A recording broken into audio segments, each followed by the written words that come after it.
The levels of carbon dioxide in our atmosphere are at their highest in the history of mankind. We're witnessing the devastating effects of climate change, both locally and globally, and something must be done. Scientists agree that decreasing carbon emissions is critical to fighting climate change. But how do we impact change when emissions are so closely tied to everyday human activity? While completing their PhD research at Stanford, lab mates Kendra Kuhl and Etasha Cave built upon existing research from the 1980s that used catalysts to split CO2. They discovered ways to make 16 new products from these catalysts, CO2, and water.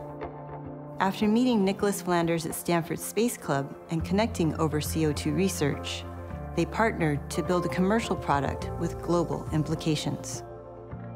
Watching these films, students will see that it's possible to not only create technology for good, but to also create technology that incentivizes others to do good. We can't always appeal to goodness alone, but we can make doing good more appealing.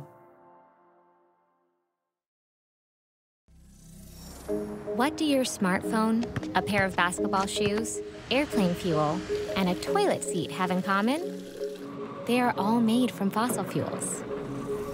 Fossil fuels such as oil, coal, and natural gas are used to create so many things in our world, but they have a downside. When processed, fossil fuels release a gas into the air called carbon dioxide, or CO2. You can't see it or smell it, but it accumulates in our atmosphere, causing climate change, and that's a big problem. Think of CO2 like a blanket.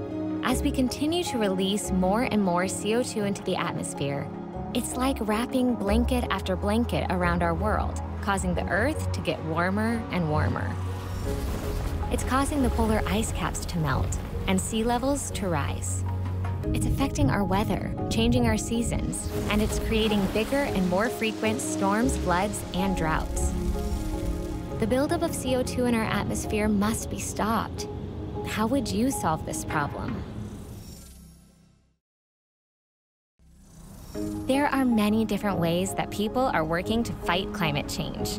Creating renewable energy, recycling existing products, and switching from gasoline to electric motors all provide ways to reduce carbon emissions.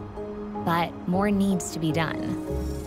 Kendra, Etasha, and Nicholas, 3 friends from the San Francisco Bay Area, set out to discover if it was possible to not just reduce, but transform CO2 emissions into something else.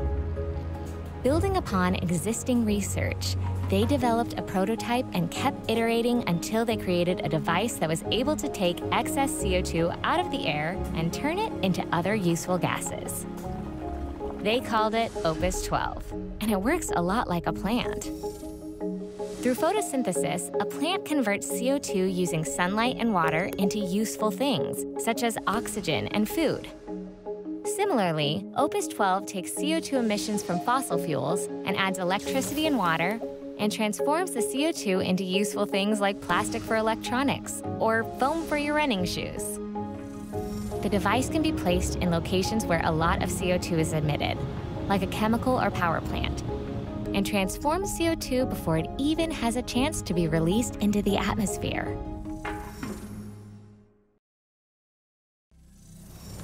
Opus12 is in the final stages of testing and will be ready for distribution within the next year. The device operates like a highly effective artificial tree, converting CO2 into useful products at a very fast rate. In fact, you would need to plant 37,000 trees, or 64 football fields of forest, to convert the same amount of CO2 as one Opus12 device, a device that can fit inside of a suitcase. If recycled CO2 from Opus12 devices were used to make products that are currently made with fossil fuels, up to a quarter of all global carbon emissions could potentially be avoided each year. In the coming years, Opus12 plans to have thousands of its carbon-converting machines in use all over the world, contributing to the fight against climate change.